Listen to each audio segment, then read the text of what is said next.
Good morning, everybody. Thank you all for joining us, and welcome to the Inter-American Dialogue.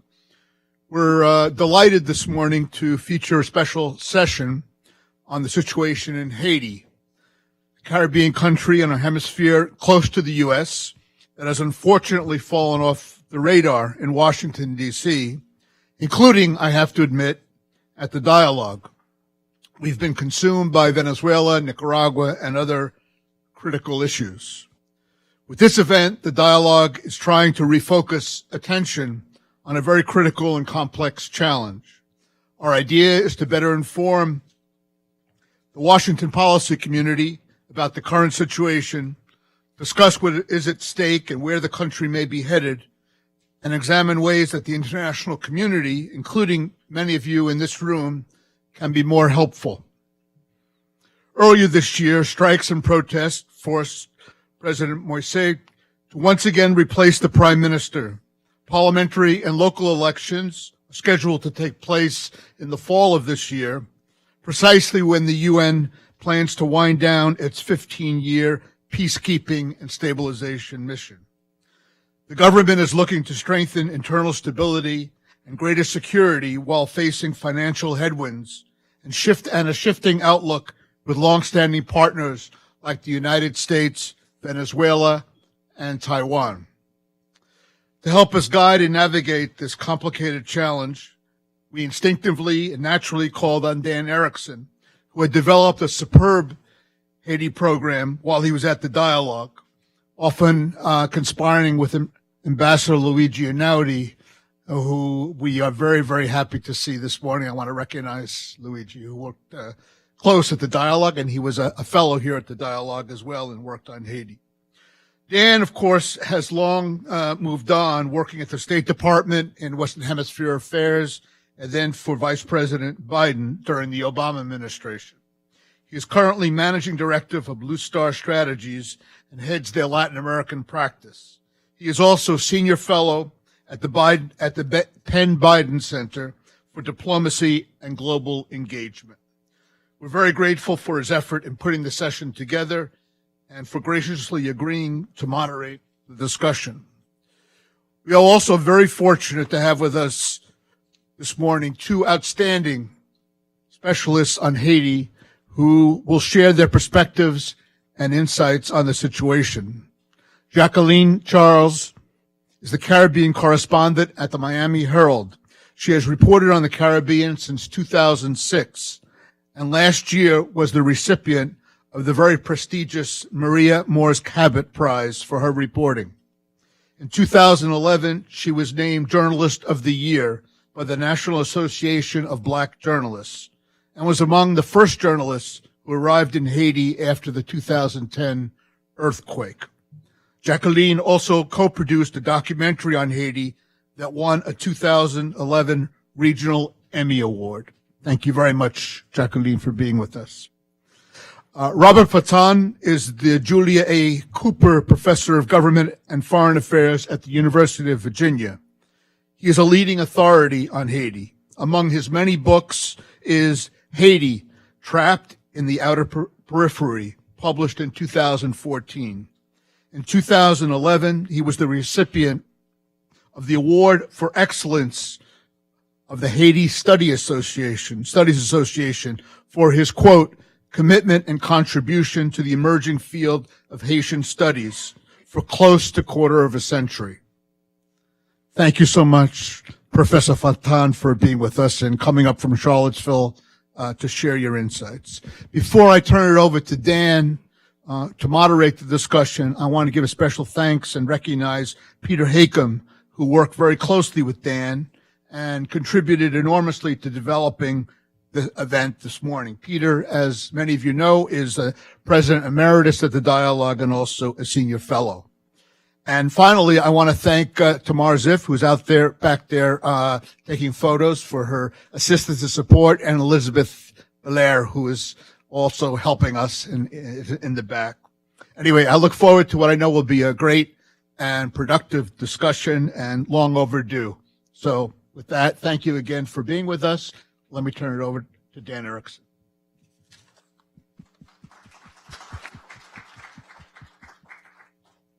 Great. Thank you very much, Michael. It's a real pleasure for me to be back at the Inter-American Dialogue for a discussion on Haiti. In some ways, it feels like old home week. I see a lot of friends here that I haven't seen in a while, but we shared certain moments working on Haiti in the 2000s in particular, both before and after the second Aristide presidency and before and after the earthquake on Haiti. And I really want to, first and foremost, thank all of my fellow Haiti friends and experts for coming out this morning for this discussion. And as someone who's focused on U.S. foreign policy towards Latin America for some time, I've always seen Haiti as being an essential part of that. And often it's kind of left aside. Latin America is seen as a particular thing, perhaps the Caribbean somewhere else, and Haiti doesn't quite fit in either of the two. I think that's the wrong way to look at the analysis, that in fact a chain is only as strong as its weakest link. And I think that the development and prosperity of Haiti is a crucial task for the Haitians themselves, for the international community, and certainly for the United States. And like many of you, I've studied Haiti at different periods, some more intensively, some less intensively. And one of the things we wanted to use this discussion to do is really to bring the conversation forward so we have a better understanding of what's happening in Haiti today, in the present. And as Michael Shifter said, we couldn't be happier to have two of the top analysts, writers on issues related to Haiti with us today. And without further ado, I'd like to first turn the floor to Jacqueline Charles and just ask, what do we need to know? What do we need to know? And to some degree, when you look at the current Haitian dynamics, what's new? Because I think for someone, at least speaking for myself, I look and part of this feels new, but there seem to be several elements to it that seem to be very long-standing in terms of the dispute over the elections, overall political stability, and so forth. So with that, I'll turn to you. Thank you. Well, good morning.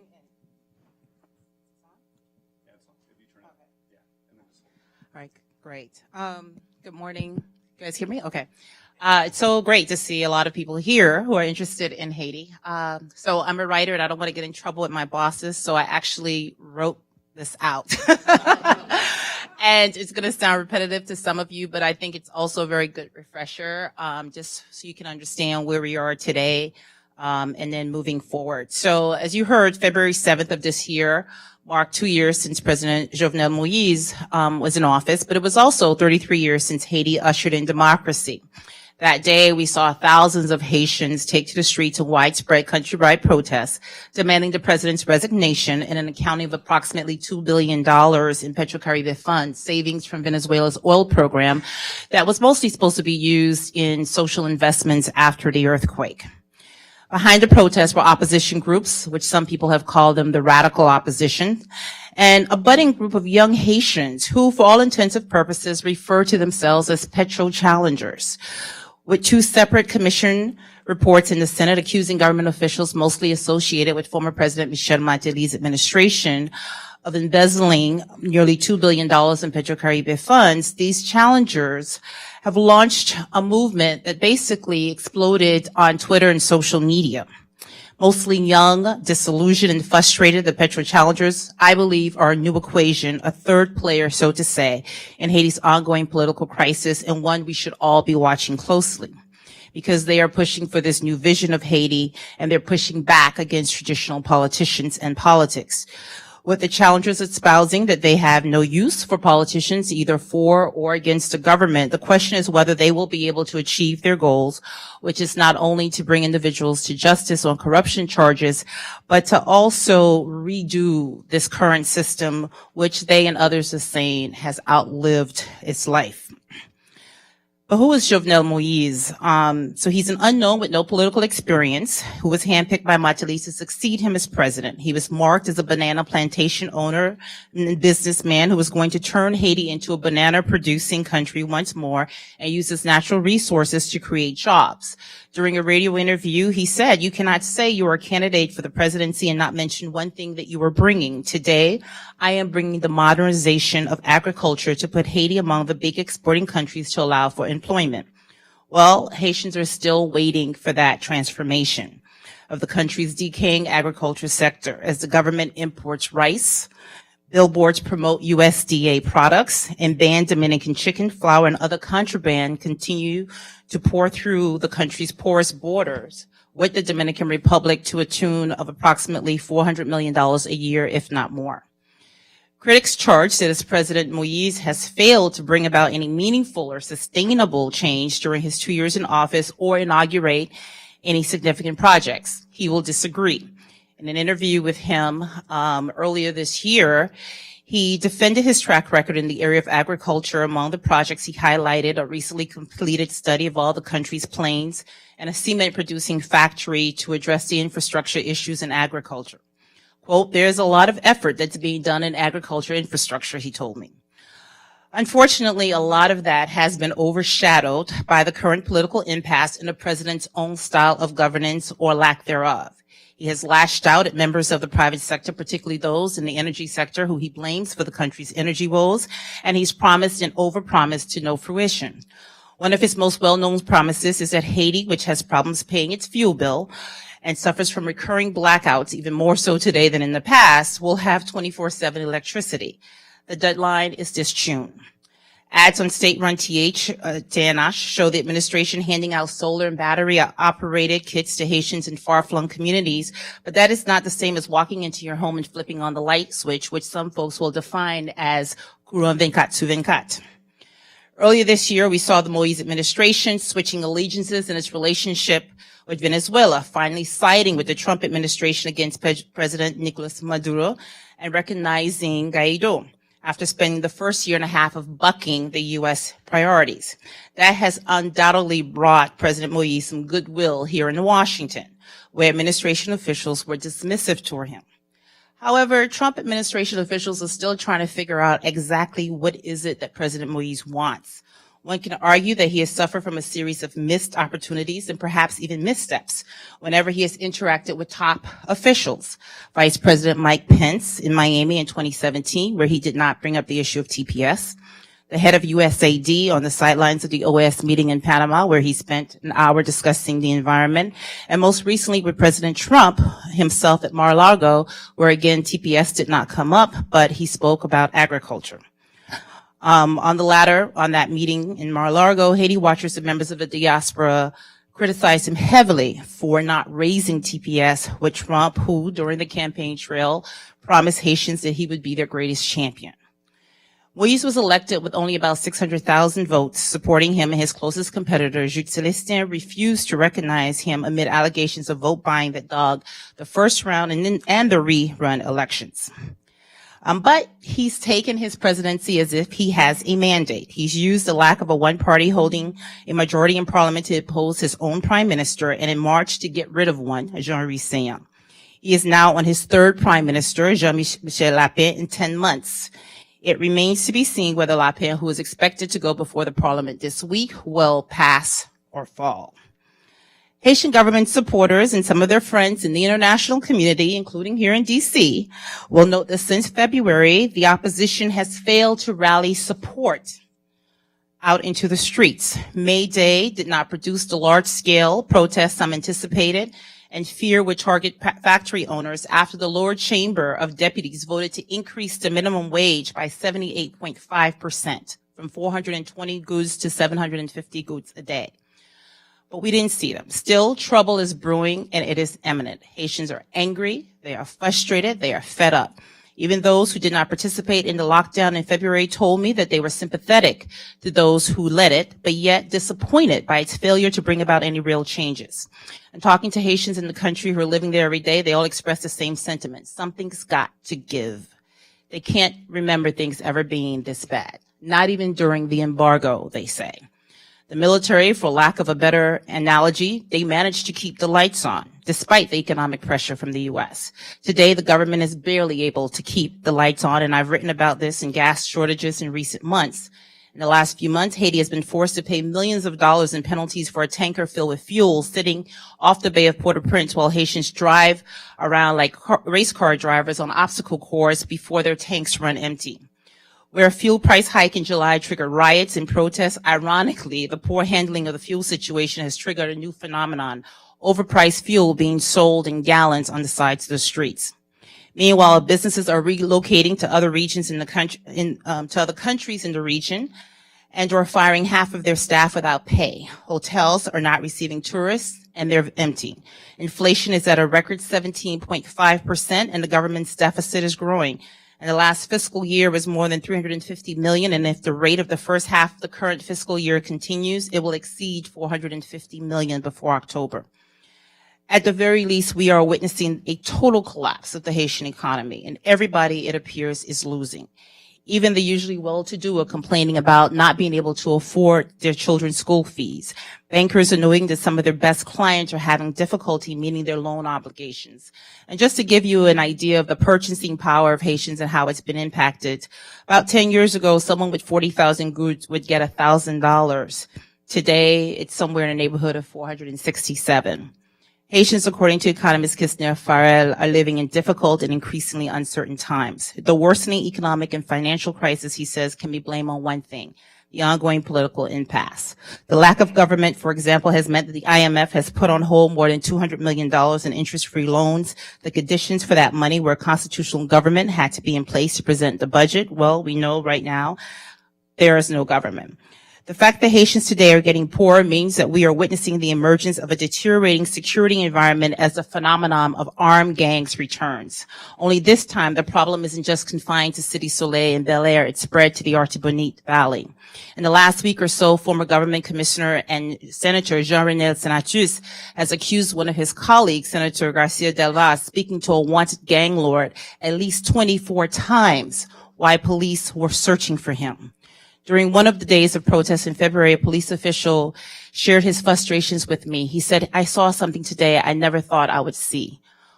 Armed gang members walking side by side with people in the population, and we couldn't do anything about it so as not to invite more bloodshed." As all of this unfolds, the population is not feeling any sense of the government's presence, no sense of the country is being governed. We haven't heard of any social programs for any of these communities. Haiti human rights advocates, as well as more than 100 members of Congress, are still waiting for details about La Saline, where a massacre occurred in the month of November. And in 5 months, the UN, which has spent nearly $8 billion in Haiti since 2004, is preparing to leave. The countries that make up the UN Security Council would have us all believe that things aren't so bad in Haiti. In fact, they couldn't be better, and that now is the time to depart. The U.S., in fact, insisted during a recent hearing of the Council that the timetable of the closure of Minijust, the latest mission, not be tied to the scheduled October elections. Some would say that perhaps even the U.S. doesn't believe, like a lot of Haitians, that those elections will take place in October. So in conclusion, looking ahead, President Moise faces some real challenges. He has to govern. He needs to have qualified people in key positions if he is to achieve or make a dent on number one, which is governing. He has to reignite hope in the future of the country, which again depends on successful implementation of 1 and 2. It can't just be words anymore. He has to conduct a real dialogue in order to build consensus among the main challengers to the country. Overcome survivor's mentality. He has to have a fair and independent judiciary. He has to attract foreign investors and capital, not to mention keep the ones that are there. Security, political stability, land tenure. Okay. He has to have acceptable and accepted elections. He has to control inflation. He has to control and reduce government expenditures. And he has to tackle corruption, starting with some of the very people closest to him. Bottom line, he has to figure out a way to do his job.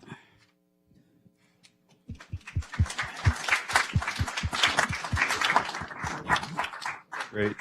Thank you, Professor. First of all, Jacqueline, that was a fantastic tour de force of and tour of the horizon. Professor Faton, how do you see things? Can you hear me? Sure. Yeah. I don't know what to add.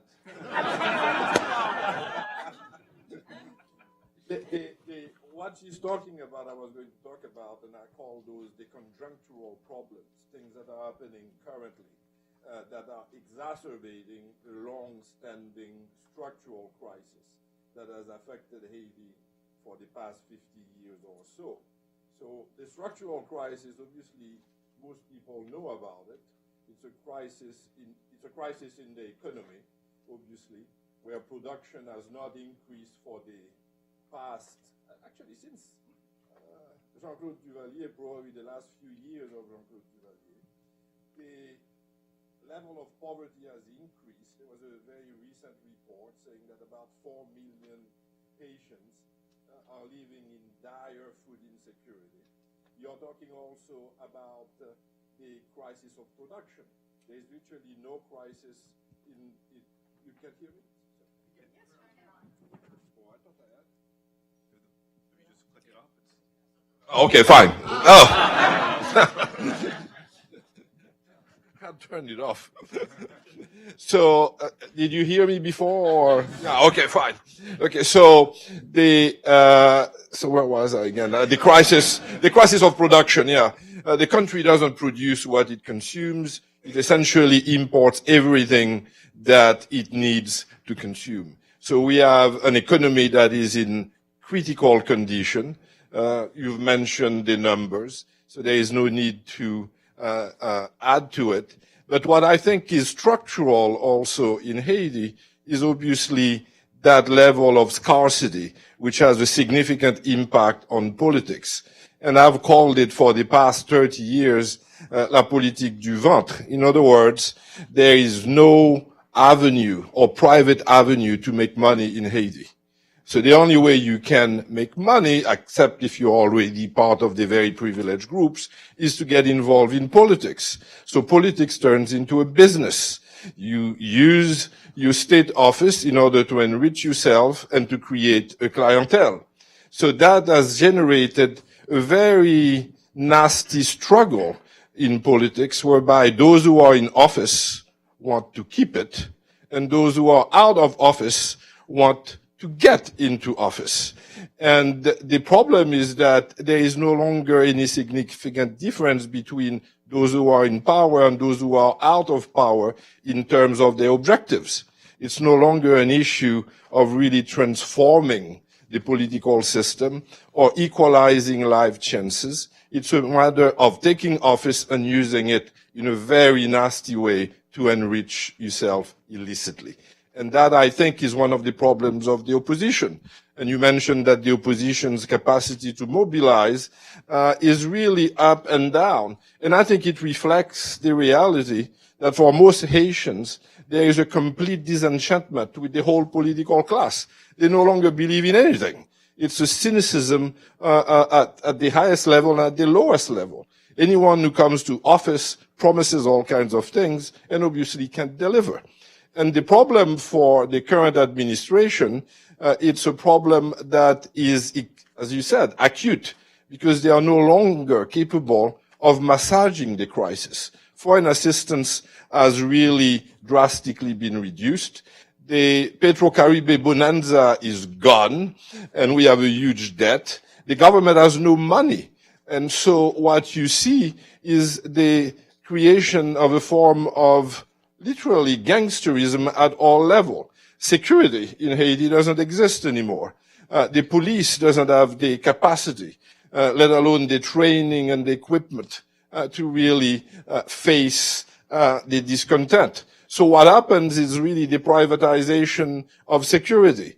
Gangsterism is at all levels. And everyone pays the gangsters. It's no longer political parties. It's the business sector. Anyone who wants some level of security is compelled to get involved in that form of gangsterism. And that means that the state, as an institution, is completely decaying. There is no longer really a state in Haiti. It's a really hollow structure, but which still has the capacity to deliver some resources for the people who are in the state. When you sign a license, obviously you have to pay for it, a certain level of taxation. So that's the only real institution where you can get the money. Now, when we are talking about the opposition, there's the old opposition, as it were, people in Lavalas and different segments who came from Lavalas. Aristide is still in the background, but I don't think he represents the same type of hegemonic force that he used to represent, 20 years ago or 30 years ago. I think this is reflected by the fact that the party is really no longer a significant force, and in particular, the leader of the party, Narcisse, really has no independent political base. Aristide is in the background, but she's no longer capable of mobilizing the population. The rest of the opposition, I think they represent individuals who have certain followings, but they don't have political parties. And they are incapable now of structuring any kind of real massive opposition. People who go in the street may be paid, but on the other hand, I don't think they really follow a particular political party. And what you were talking about the Petro-Caribbean Challenger, it may be a new form of opposition. I'm not sure that it has the capacity really to structure an opposition. Last week, was it? And they were supposed to protest again, and there was a protest, but it was rather limited. And the problem that I find with those movements is that they are usually hijacked by political parties at particular times.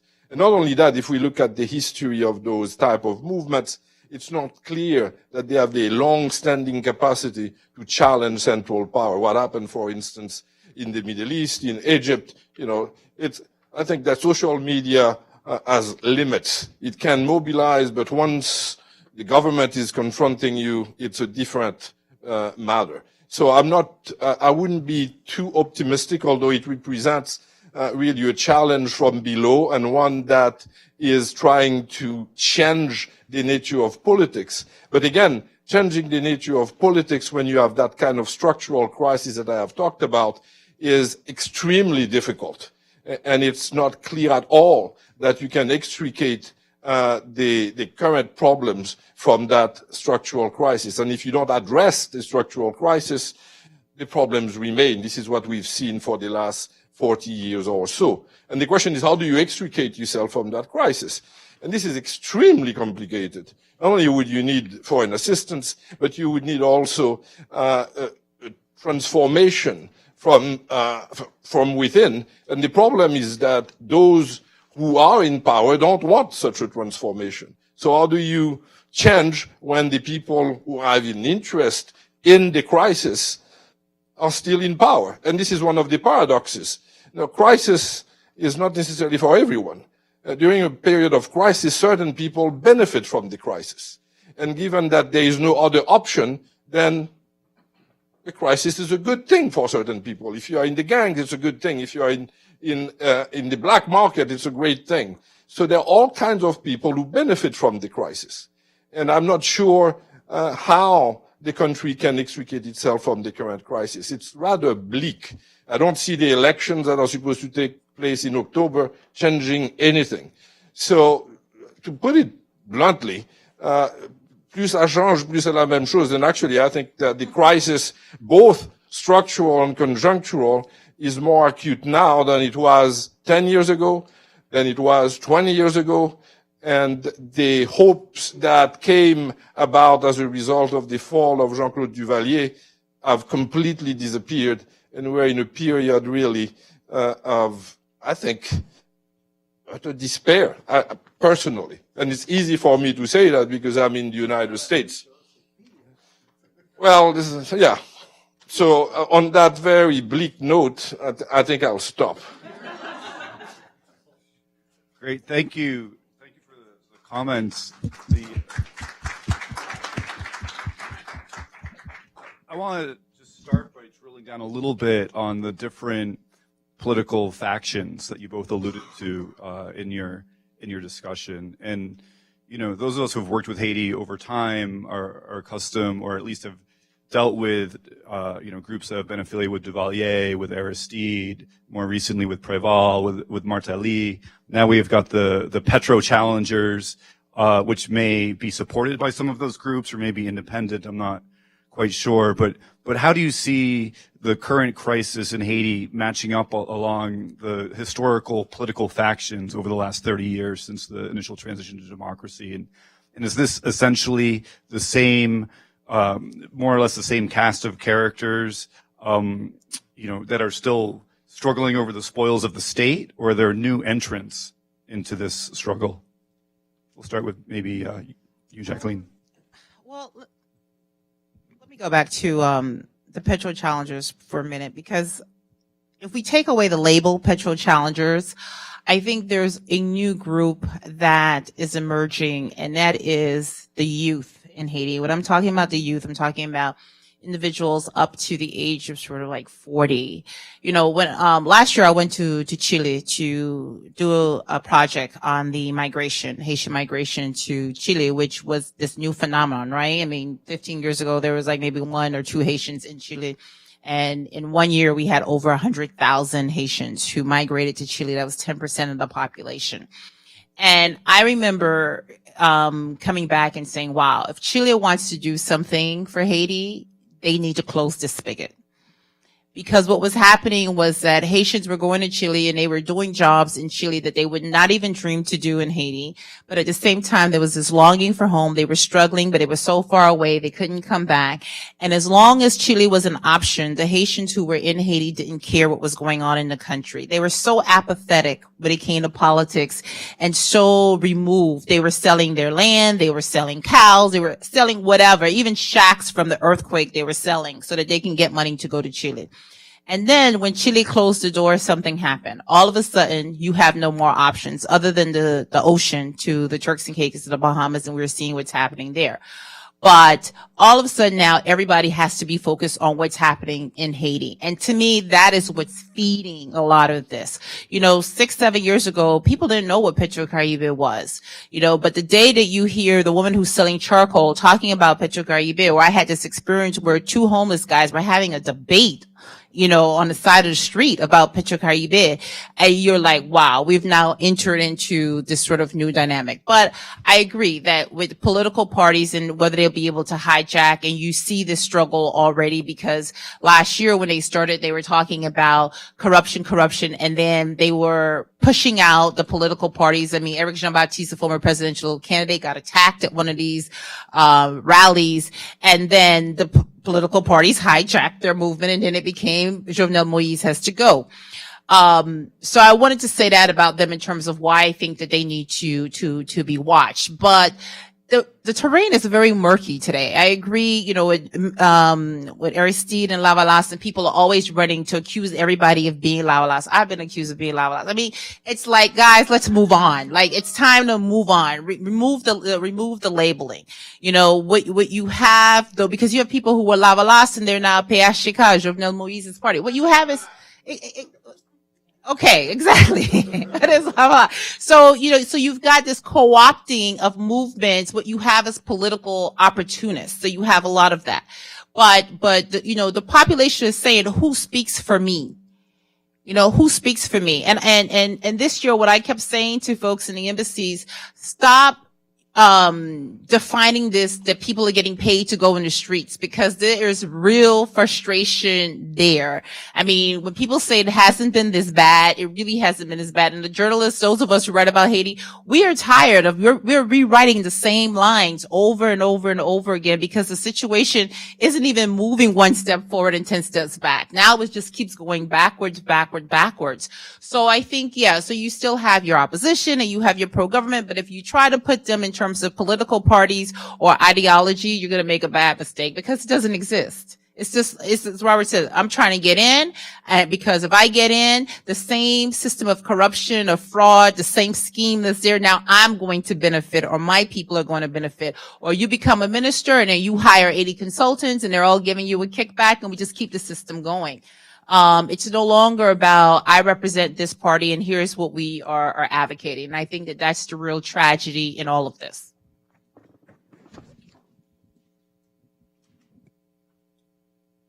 Yeah, I agree with you. I think that political parties in Haiti no longer really exist.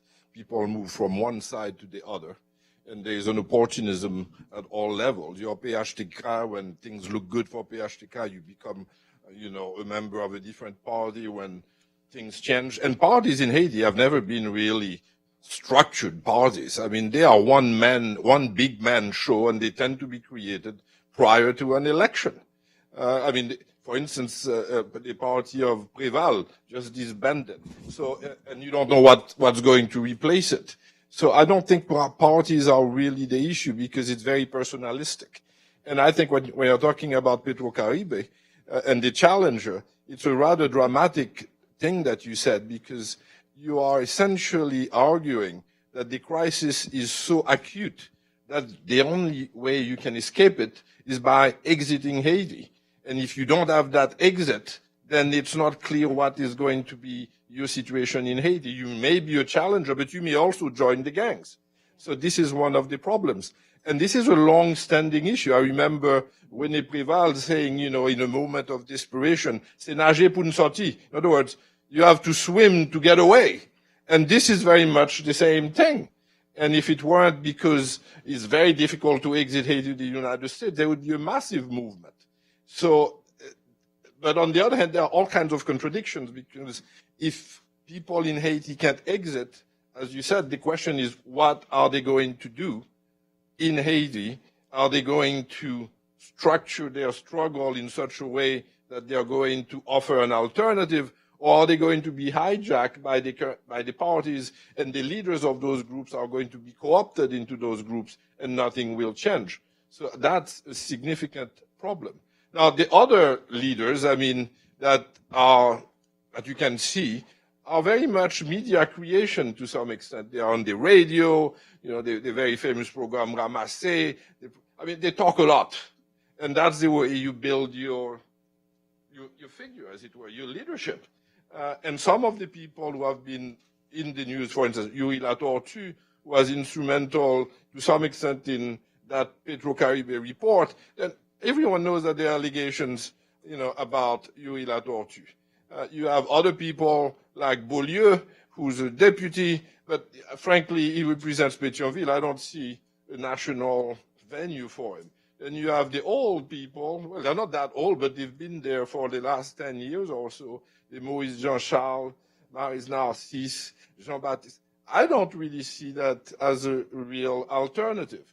On the other hand, there are always surprises in Haiti, because if you had asked people, a year before Martelly exited, that Jovenel Moise would be the man, people would say, who in the hell is Jovenel Moise? And we still don't know who Jovenel Moise is. And as you said, he promises all kinds of things and he can't deliver. So he has a crisis of authority, he has a crisis of legitimacy, and I think he's still there to some extent because of the international community. The U.S. Well, Venezuela vote. But probably the French are in this too. And the Canadians. Jovenel Moise has given the store to the Trump administration in terms of his foreign policy. There's nothing he can give anymore. He didn't go the China way. He didn't go, he gave away Venezuela. So what the hell does he have to give? He can only beg. And this is a desperate situation for a man who's already in a desperate situation. So I'm not, and there is no alternative. Maybe that's what keeps him there. Because otherwise, what is going to happen? All of us remember the earthquake that struck Haiti about almost 10 years ago in January 2010. And I just wanted your assessment, as we come up on the 10th anniversary of the Haitian earthquake, to what extent has the country recovered, built back from those events, and what remains to be done? The parliament is still in a container. The country's top earthquake expert works out of a building that is not even earthquake soundproof. It doesn't even need a Richter 3, any little thing, and it will come falling down. In fact, he can't even keep staff in there overnight to monitor quakes because the building is not safe. I met with him a couple of months ago, and that's reality. We still have people in tent cities. The international community that made the promise of $11 billion never delivered. We can't even tell you what was given, because when Michel Martelly came into office, he got rid of the IHRC that former President Bill Clinton co-chaired. And let me just say this. No, the Clintons did not steal the money. And that is this narrative that keeps coming up over and over and over again. And I don't know if that's part of the whole Russian, theory, but, the reality is that, and I was there on the ground, and I watched countries fight to put up their flags. Okay, just to give you an example, before the earthquake, Brazil promised President Rene Preval that he was going to help him with the electricity problem and that they were going to create a new dam. And that they were going to give, I almost remember, maybe it was like $50 million, but they were gonna pay for it. As soon as the earthquake happened, and President Clinton fought to get this trust fund, this just one pool of money that people can pool their money so that we can fund big ticket projects, together. Brazil was the first one to write a check. But you know what it says? But wait a minute, we want that money to go to the dam. And yes, we're not going to give you the whole money that we promised before the quake, but we want that money. I mean, this is what it became. People, their countries were fighting, to make sure that they got their stamp on things. But at the same time, as Cheryl Mills, I remember saying, the hardest thing to do was to get people to agree to pay to clean up the rubble. So, unfortunately, 10 years after the earthquake, we have no sense of how safe the country is because the parliament still has not passed the law on a building codes.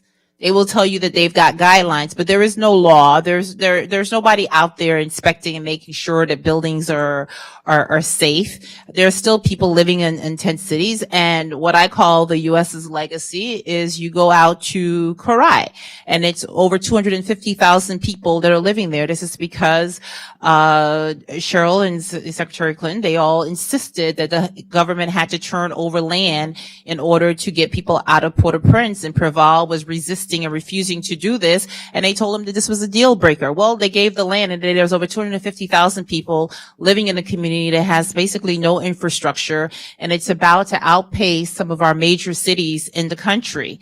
Forget about an earthquake, even just a hurricane. I've been on that road where the mountains start peeling off and it starts flooding. So it's sad, but I don't see much. The rubble is gone. That's what's been done. Professor?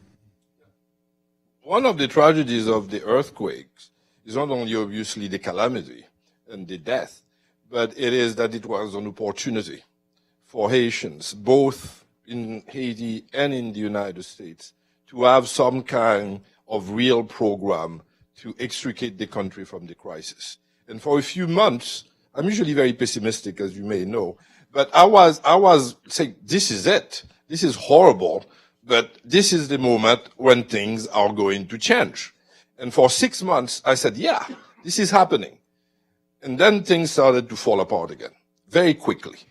And the international community didn't give as much as they promised. The international community started to fight between different groups. Most of the money went to NGOs. The state as an institution was left completely in decay. So we were left in a situation where the promises were not at all fulfilled, both national and international. But the politicians too. If you saw the crisis created by the earthquake and you were still fighting the same old fights, then there was something very discouraging about the fabric of that political class. Because that was a moment that any type of semblance of unity should have materialized to change things. And unfortunately, this has not happened. And the only thing that has worked, if you wish, is, as you said, clearing the rubble. But apart from that, there is very little. Most of the buildings are half done, and even if you had a code, passed by Parliament, it wouldn't be enforced. This is not just a matter of laws. It's the whole thing. It's like the Constitution. We have a beautiful Constitution, and we always want to replace it. But we never follow the document to begin with, so why do you want to replace it with another one? It's irrelevant to the crisis. It does not represent the real Haiti, because no one follows the Constitution, both Haitian politicians and the international community. So why do we pay so much attention to the Constitution if we don't even respect the very articles that are contained in the document? And it's the same thing if you have the code. It would not be respected. We have beautiful laws.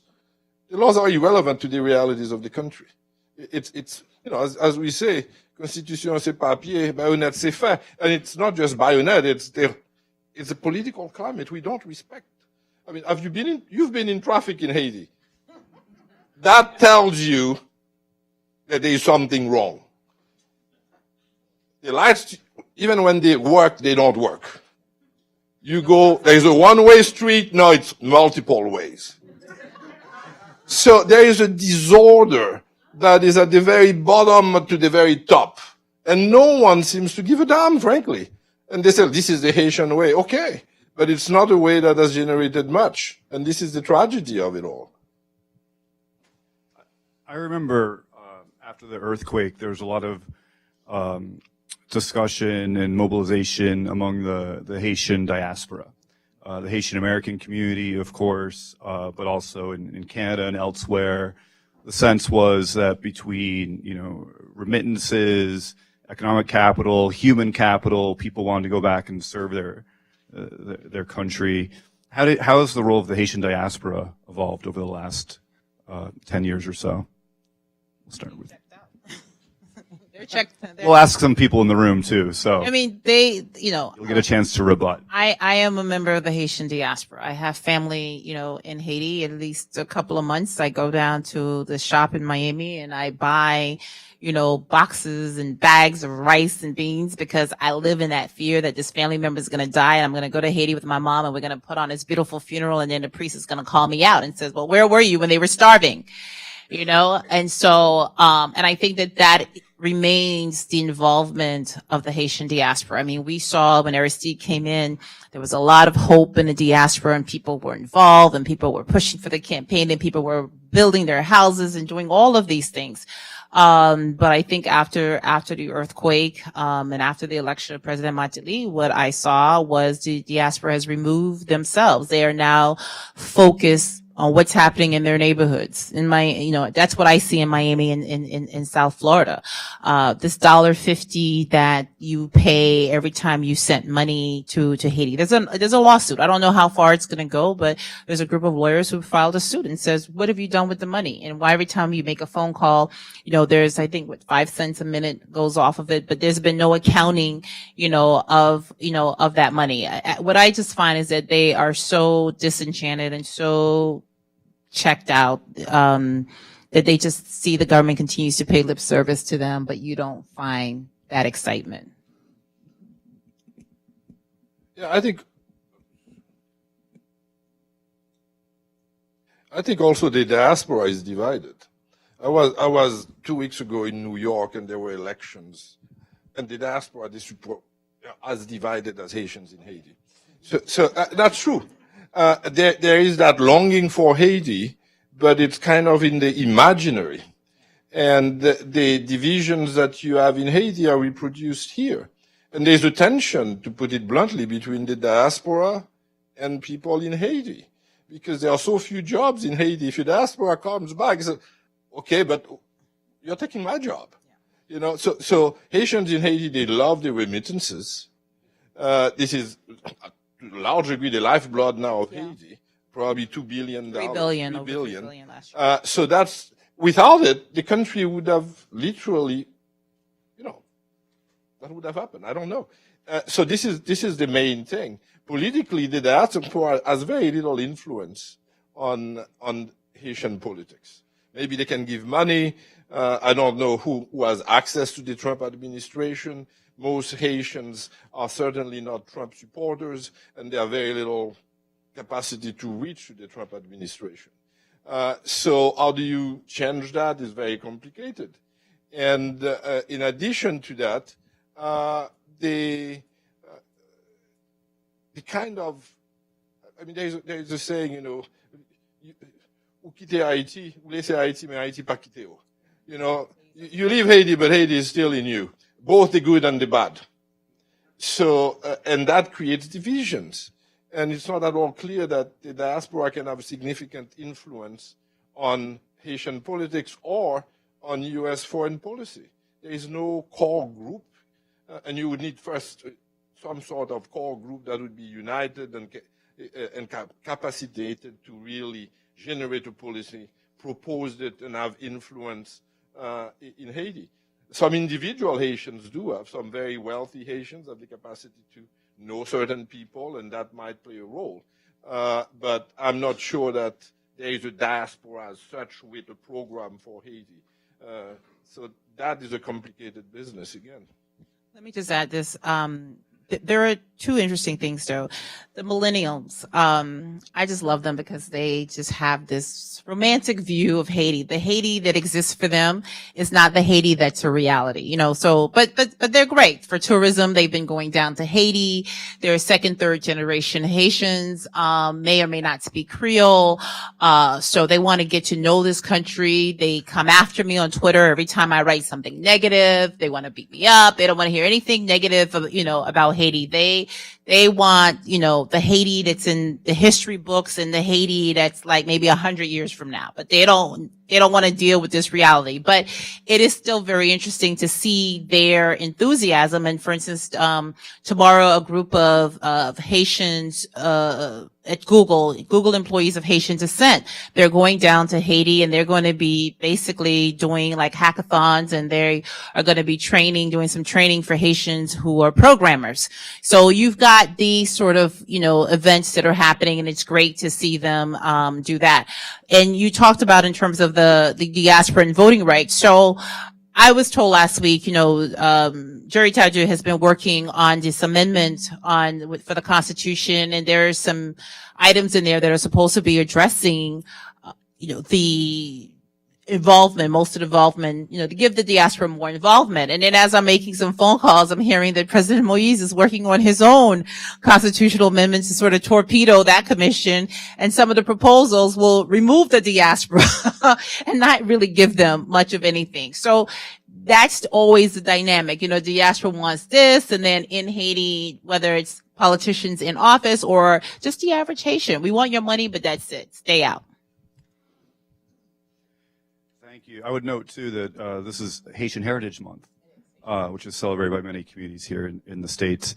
I think at this point we'll open it up for broader discussion, and happy to take questions from the audience. If you have a comment, you don't have to guise your question as a comment, but please just keep it brief and identify yourself. We'll start right here. Thank you. And I don't know, do we have mics around? Yes. Yeah, could you bring one down to... Following Haiti for some time. I have two comments and a question. One, the comment, it's sort of the same thing. You mentioned the $400 million that is lost through corruption in contraband, or basically unpaid duties of trade between the Dominican Republic and Haiti. We did a report on that not too long ago, and there were a series of recommendations. Those recommendations require decision-making by Haitians, the Haitian government, to put an end to it. So my real question is, do you see any likelihood that those in the Haitian government and in the private sector who benefit are likely to do something so that that $400 million can become available to the Haitian government to pay teachers, to pay health workers, to begin to benefit the country? That's one thing. The other is, do you see any possibility of the election scheduled for this October taking place? I'll take two, and I'm going to give him number one. The second question on elections, no. I do not see them taking place, and to tell you the truth, I actually sort of dread them, because if you look historically, every Haitian president has gotten in trouble over legislative elections. I mean, we have to remember that. Luis Giuliani, remember all that time you spent going back and forth? And none of them were in the vulnerable, weakened state that the current president is in. So I don't see it, and if it does, I think we better buckle down, because we're in for a deeper crisis. Number one. Well, the number one question you answered your own question. The people who are benefiting are the people who are making the decisions, and why in the heck should they change? That's a catch-22. There's too much money there to regulate that. And you probably would find the answer. And shortly after you guys had that conference, remember there was an incident on the border in Haiti where the Dominicans were trying to stop somebody who was trying to evade taxes. And the reaction of Haiti was not to talked to the Dominicans about what was going on, it was first to assert blame and accuse the Dominicans of entering into Haitian territory. So if we're supposed to be working together to do this, why is the first thing, to assert blame and not say, what they were right? And in fact, they were in a no man's land. They weren't even on, Haitian soil. Yeah, and even if they pass the law, are they going to enforce it? So they could pass the law, but you should still work on that, though. Yeah. It's always good to have a law, so you can, at certain times, laws are very helpful because they can be used. When you don't have laws, you can't use anything. So there are certain opportunities that might materialize where the law would have significance. But in the short term, I don't see it. And full disclosure, CSIS has been doing some excellent work on this. So forge ahead. We had a question over here. Yes, please.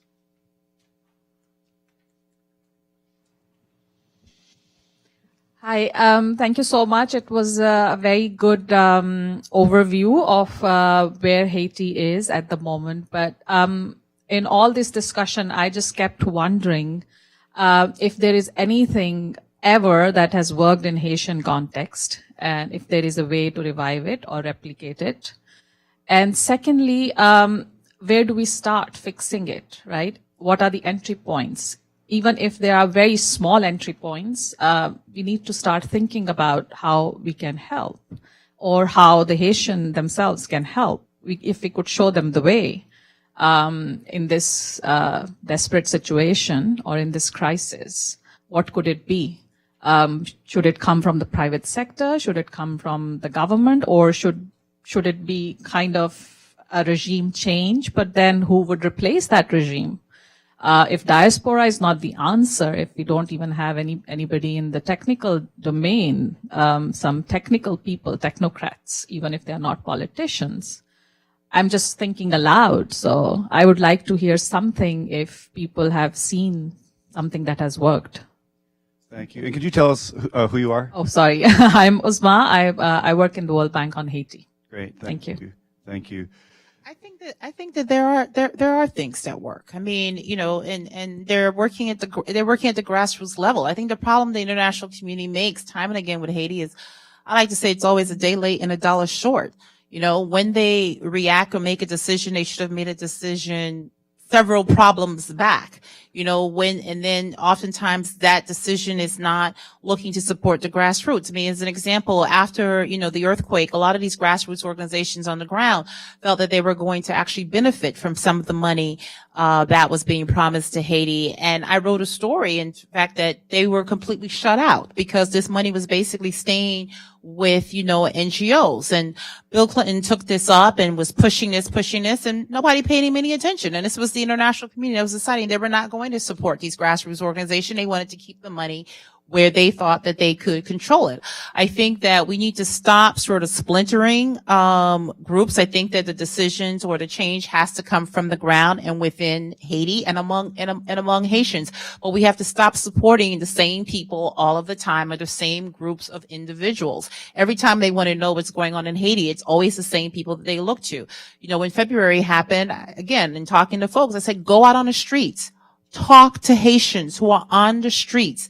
Ask them how they're feeling about the situation, and they will start to give you some of the solutions on things that can work. And you find the programs that will work and you invest in those programs. What happens is the international community comes in, it supports a program, it gives it a Cadillac, and then all of a sudden they pull out, the funding is gone, and that program is no longer there. Today, MSF has shut down several of their clinics. The maternity clinic is gone. It's still a problem. The only trauma clinic that they had to deal with injuries, head injuries, in a country with only 3 neurologists is gone. And today, motorcycle accidents are the leading cause of accidents, and every hospital has had to basically put together some de facto trauma center because of the gang violence, and they're seeing an increase in gunshots. And by the way, that hospital that the U.S. government promised, it still isn't completed yet.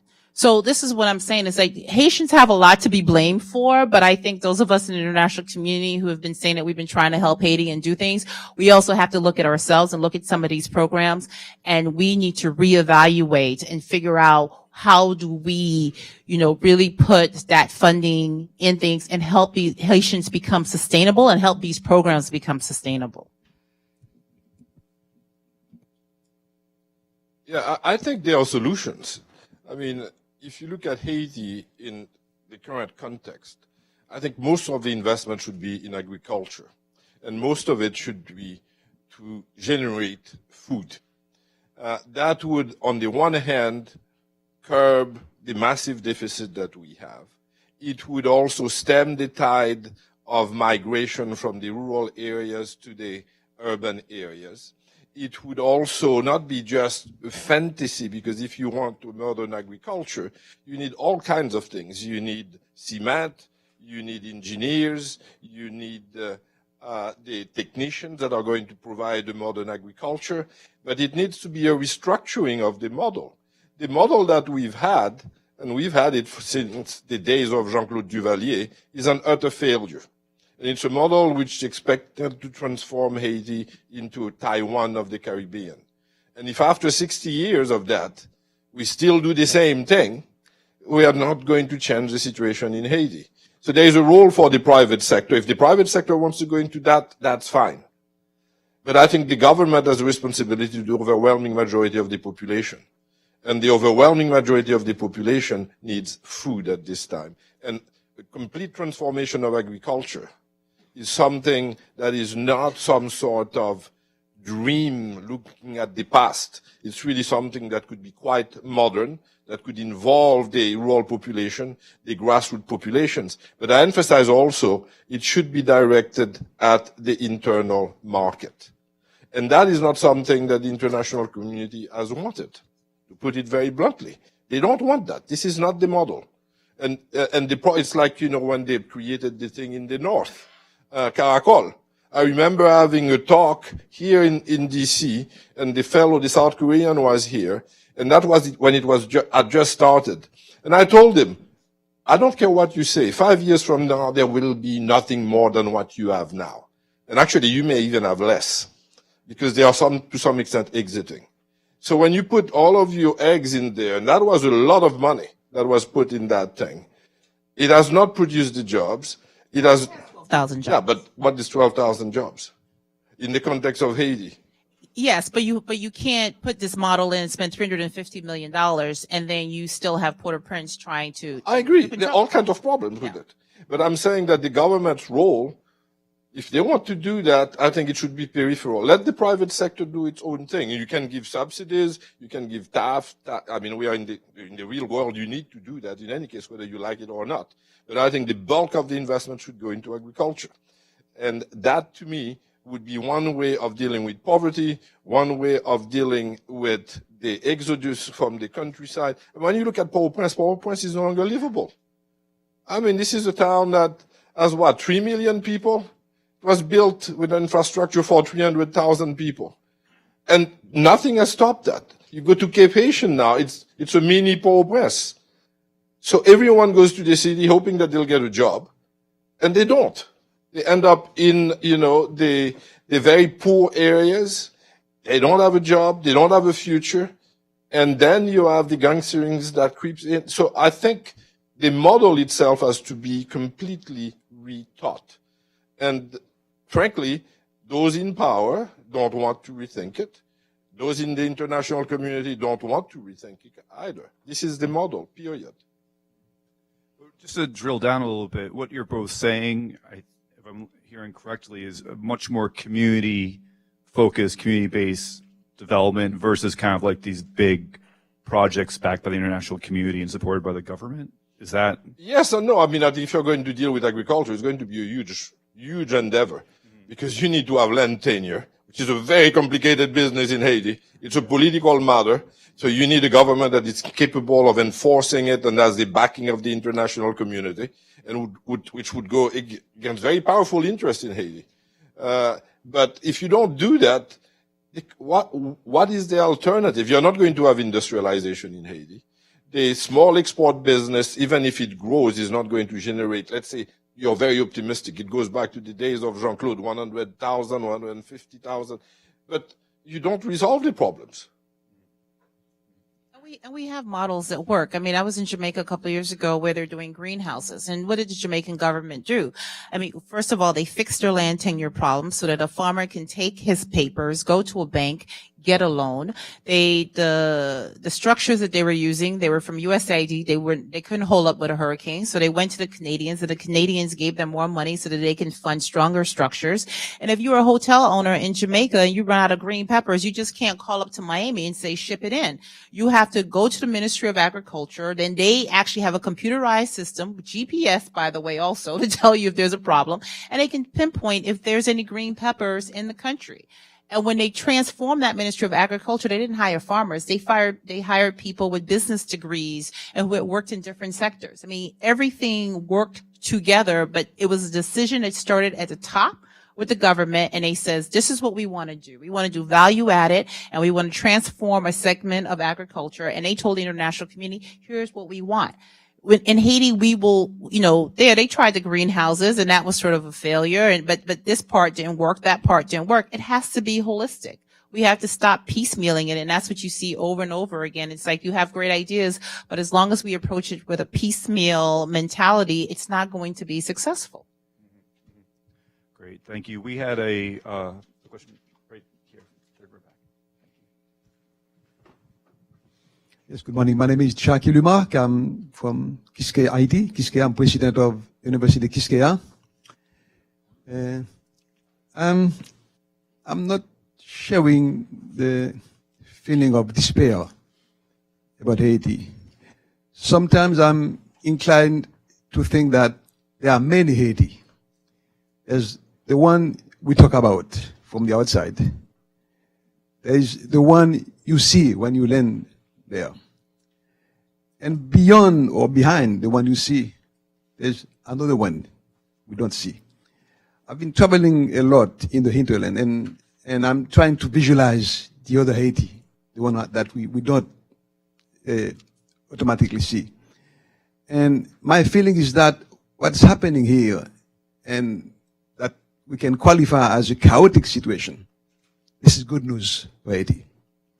It's a good news for Haiti because there is a awakening of forces of human beings that have been excluded for 2 centuries.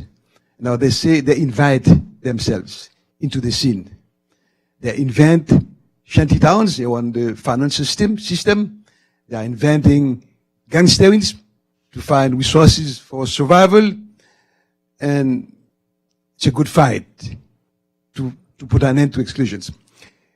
It's difficult to live this transition because maybe Haiti is the only country that we cannot manage to have a bad president because that influences too much the global situation. Any other country can support that because you have strong institutions and you have other resources to fight this. This is not the case for Haiti. And I think that what's happening here is the way forward to building stronger institutions from the point of view of the civil society. Jovenel Moise and the political class are very strong because we in the civil society are very weak. And for me, that's the way where we'll find the answer. And final comment, maybe the way the international community interact with Haiti is not very intelligent. Sometimes you need formal answers, regular elections, but they are not good elections. Sometimes you suggest who should be president. Maybe it should be good to let us choose ourselves. If we make a bad choice, we can learn from this and make a better choice in other occasions. Thanks. Thank you. Well, yeah. Why don't we just take a couple more comments and then you can react. We'll go here, Ambassador Einaudi. We have a mics coming your way.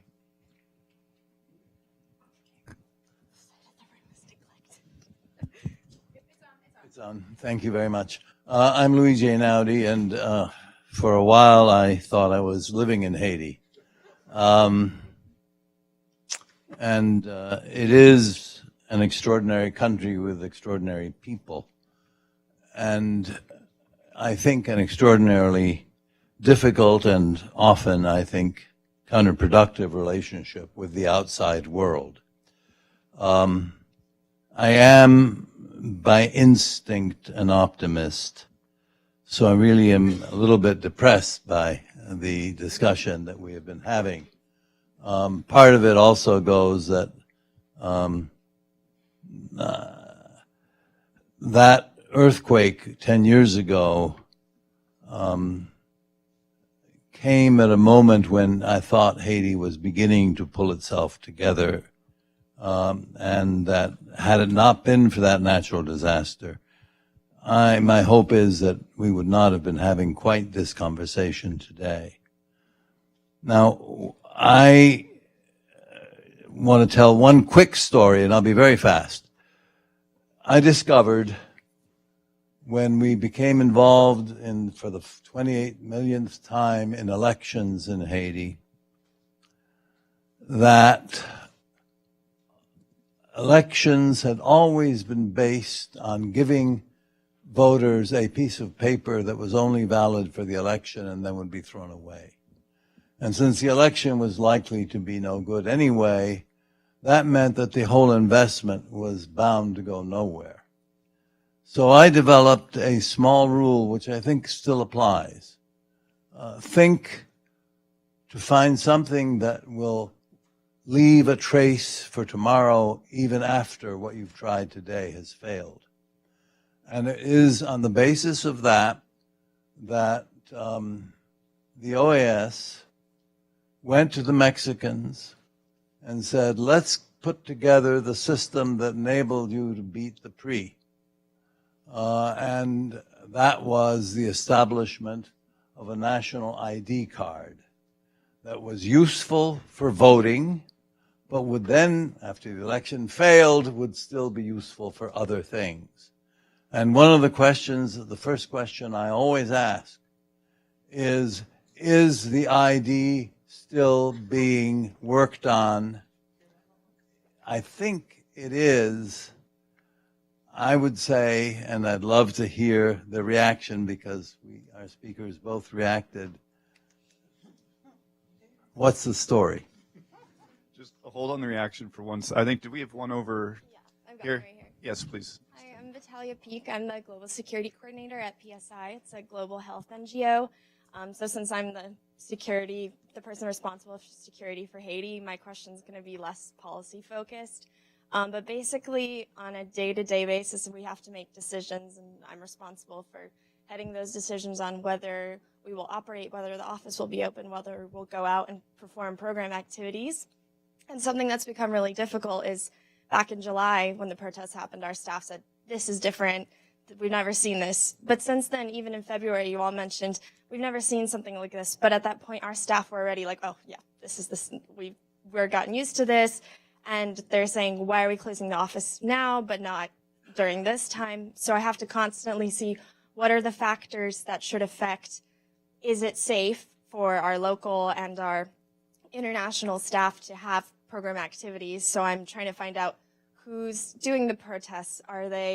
What is the motivation behind each one, and where the information's coming from? Because Haiti is largely underreported, and trying to share information amongst NGO security managers, and it can be a bit of a mess. So if you've all got any advice, recommendations on what it is you look at when you're analyzing where is this protest going to go, where is the situation going to go, would be helpful.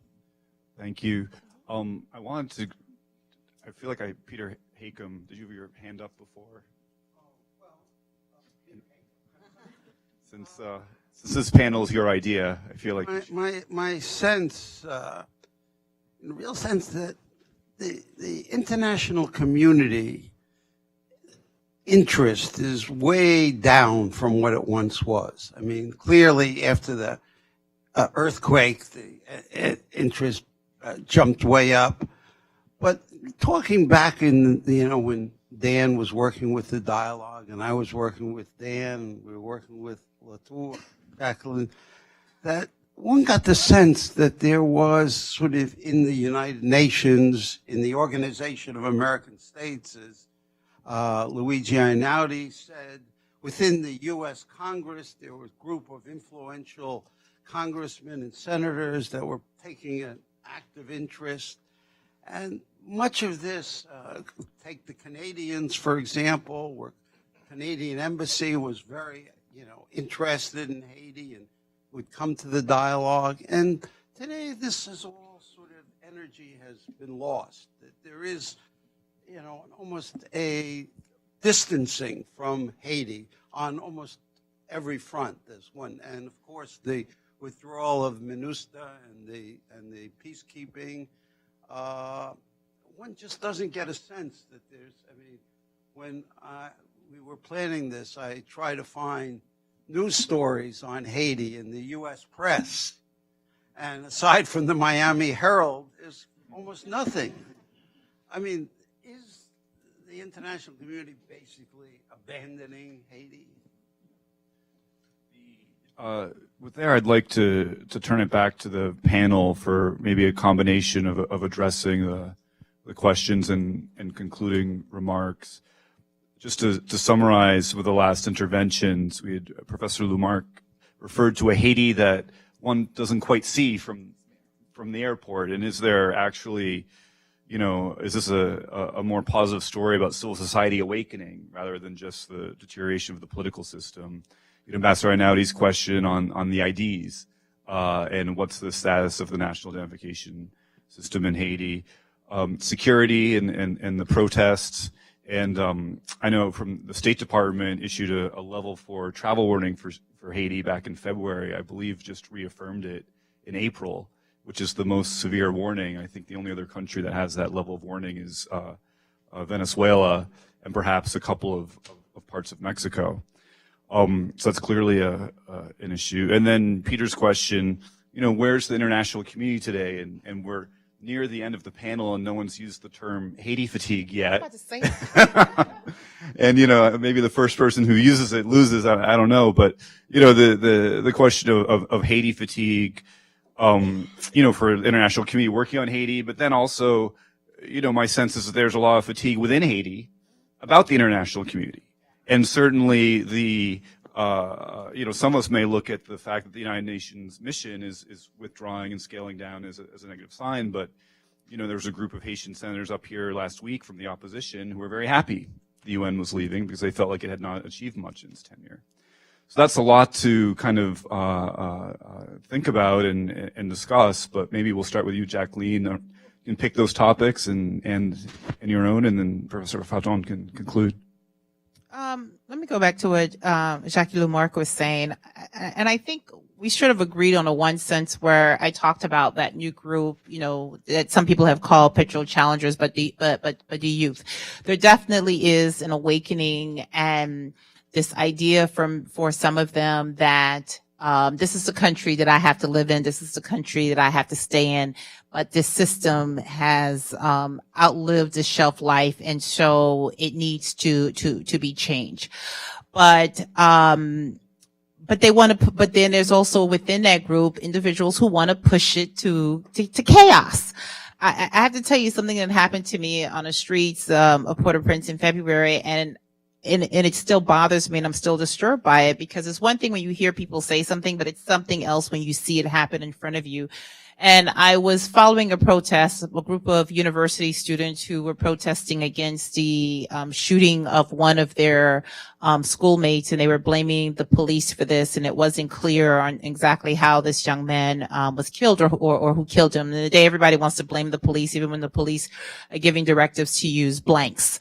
And while we were standing there in front of the Ministry of Justice, there were some individuals, one of whom I had interviewed and who referred to himself as a petrol challenger. And, he had infiltrated the march. And, I'm standing across the street and I'm talking to some other journalists, and this young man who, when I spoke to him, was very articulate. I was very, very impressed. He came, and I don't know what he used, but he busted the window of a car that was parked right next to me. And the owner of the car had absolutely nothing to do with the protest, did not work in the Ministry of Justice, was at a meeting and another building. And basically, you know, what this person's objective was to create a chaotic situation so that this protest would then turn to a different level. And it's part of, you know, what I've heard over and over again whenever there are these protests that happen in Haiti, but until you see it and you see where this is being pushed to. So, you know, I think it's a mix of a lot of things. There is despair. There's, you know, when you talk to people who do not have the financial means in the country today and who are really who are struggling day in and day out, the despair is there and it's real. There is a sense of an awakening on a part of young individuals who want something different, who want, you know, because of the internet, why are we still living this, you know, this way? There is a push to change this relationship between Haiti and the international community. At the same time, in the international community, there is the sense of this Haiti fatigue, but I would argue that now is not the time to have Haiti fatigue because something is happening, you know, and I've had people in Haiti say to me, you know what, maybe we need to hit rock bottom so that we can rise from the ashes, because every time Haiti gets ready to hit rock bottom, somebody from the international community would come and sort of rescue it. And today we just see it spiraling downward. But I think at the mere minimum, if it's going to go the route it's going to go, let it go. But at least there needs to be some governance from the people in charge, and that you just don't have that. Now, you can't have a country without a government. You know, a lot of young people would probably like that, but it doesn't exist. So government has to step up and do its job. And yes, the Miami Herald for us, Haiti, Venezuela, and Cuba, these are local stories. So I don't know about the rest of the press, but if you're looking for stories about that, you go to the Miami Herald because we do cover it, that way. You mentioned in terms of security, I hate giving anybody any sort of travel advice when it comes to Haiti because I don't want to be responsible for anything that happens. I think that if you're there, you're on the ground or you're preparing to go, you just need to do your research, do your homework, look at the protests, the route that they're choosing. And if you're in country, you just have to sort of step out and smell the air and then try to get a sense of, you know, where this may go today. You know, it's volatile. It's not, you know, when you look in terms of the insecurity compared to other places that shall remain nameless, I mean, it is a safe country. You know, the problem is that, you know, a quiet protest like this one here that happened, can just turn. And, you know, and you have to be aware of that. And that's what, you know, the U.S. Embassy and others, you know, warn us about as Americans who are traveling there. And as far as the ID, well, I'm going to let him talk about that, but that's now part of a new scandal, corruption scandal. Great. Thank you. So what Jackie says was quite interesting, but on the other hand, we've had many awakenings in Haiti. This is not the first time. When Jean-Claude fell, civil society was probably at its peak. When Aristide came to power, during a very short period, civil society was at its peak. There were real moments of genuine hope that everything was going to change. So it's not the first time we've had that. You know, if you look at past history, those moments happened. There is real energy. There is a feeling among Haitians that things are going to finally change. And then we get into one mess after another. So I'm not sure that civil society's rising with Petro-Caribe is a new phenomenon. It's something that happened previously. Maybe I'm wrong. Maybe it's not. Maybe it's not the old. It's a new form of awakening. But I have the same sentiment when the Tile-Église in Haiti was mobilizing against Duvalier, was really repressed violently, continued to go on. When Jean-Claude fell, the military came, people were shot, you know, when they first went to vote, and they stood up again. So I think we have significant moments of real civil society resistance against the government. And what we have now may be another moment. The question is whether it's qualitatively new and is generating something that is going to be different than what we've had in the past. This is why I was wondering whether that kind of movement is going to be hijacked by the political class. And if it's hijacked, there is a problem. So that's one issue. But I would hope that I'm wrong and that Petro-Caribe awakening, not only there, but also in other areas of the country, is genuinely qualitatively different from those of the past. And if that's the case, then maybe we have a chance. So I just don't know. Maybe you know something, you feel something, you're on the ground, I'm not on the ground, that you feel that this is different. Now, the question of foreign interference, this is a very complicated business. Because Haitians don't like foreign interference, but they always call for it. I mean, you have elections, everyone calls for it. I mean, when there's there's an election, those who've won don't want foreign interference. They say, oh, those who lose, they don't want it. We've had foreign interference when Duvalier, obviously when Duvalier fell. We've had foreign interference when Aristide came to power. We've had foreign interference when Aristide fell, and we know all the stories. This is nothing new. When Aristide came back, that was an instance of massive foreign interference. How can you call 20,000 Marines bringing back the guy? Not a massive moment of foreign interference. And this is a major contradiction of Lavalas. Anti-imperialist, and then, okay, fine. I need the Marines because otherwise I can't be. Then you're captured by the very people who who put you back. Préval is the same thing. Préval talks to Clinton, and we know that there was foreign interference. Martelly, foreign interference. So, and everyone calls for it. We have to be honest about it. Everyone is against it, but everyone calls for it. It's like MINUSTA. Everyone is against MINUSTA. But if there is a complete vacuum of power, then people will say, Côté blanc. You know, there is a problem there. And it's not clear that when MINUSTA leaves, the police is ready, that you're not going to have a vacuum of power.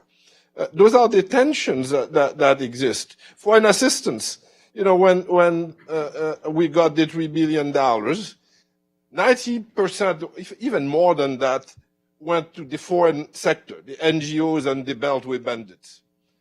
That's a reality. 1%, as we know from Paul Farmer's report, went to the government. There was one Haitian NGO which got about less than $1 million. The rest never to be seen in Haitian hands. Water that we could have produced, no, that's imported from the Dominican Republic. So the problem of foreign interference is very real. But Haitians have a kind of love-hate relationship because it's very opportunistic, and there's a very opportunistic convergence of interest between the Haitian political class, the Haitian elite, the business sector, and the foreign community. And we have to, this is simple reality. So foreign interference, who knows? And do we want foreign interference now?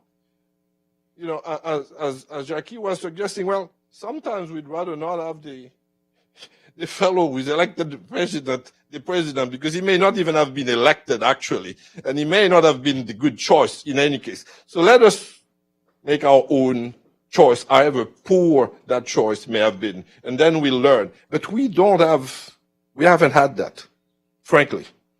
So to some extent, Haiti fatigue may be a good thing. Let Haiti navigate its own ways. But I'm not sure that this is necessarily the answer either. I think it's the quality of the interference, the quality of the foreign assistance, and whatever we may think of Venezuela, I think that the Petro-Caribbean money was the thing to do. Now with guidelines.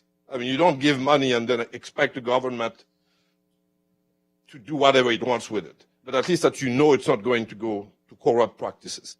But that kind of significant investment in the government and in some kind of infrastructure, I think it's a good thing. It's a qualitatively different type of interference. There are certain NGOs that do all kinds of great jobs. And there are other NGOs which really, you don't want them if you're in Haiti. So it's not just foreign interference. What is the quality of that interference? What is the quality of the foreign assistance, etc.? Security, I agree with you. Although I think that Haiti has really bad press. I mean, you could be in the Champs-Élysées and you are in deep trouble on the Saturday, much more trouble than if you are in Haiti, to put it bluntly. But you are not going to get a number 4 for Paris. Who would dare do that? But for Haiti, well, it's already always at 2. Move it to 3, move it to 4. And, and we have our problems of gangsterism. But if you're in Haiti, you know that there are certain zones at certain time you don't go. Like if you are in New York or if you are in Baltimore, you know that the areas you don't go. Period. Or LA. So it's very much, it's relative. Not to say that Haiti is a security oasis, not at all. But it is not as bad as people think. And especially when you compare it to other Caribbean countries and Central American countries. I mean, if you go to Honduras, I guarantee you probably have a worse time there than in Haiti in terms of security. So I think this is kind of Haiti syndrome, as it were, with all kinds of antecedents built with his past history. And Haiti is a black country, to put it crudely. And you can, well, that's what they are. That's the vision, to put it very bluntly. The thing about the IDs,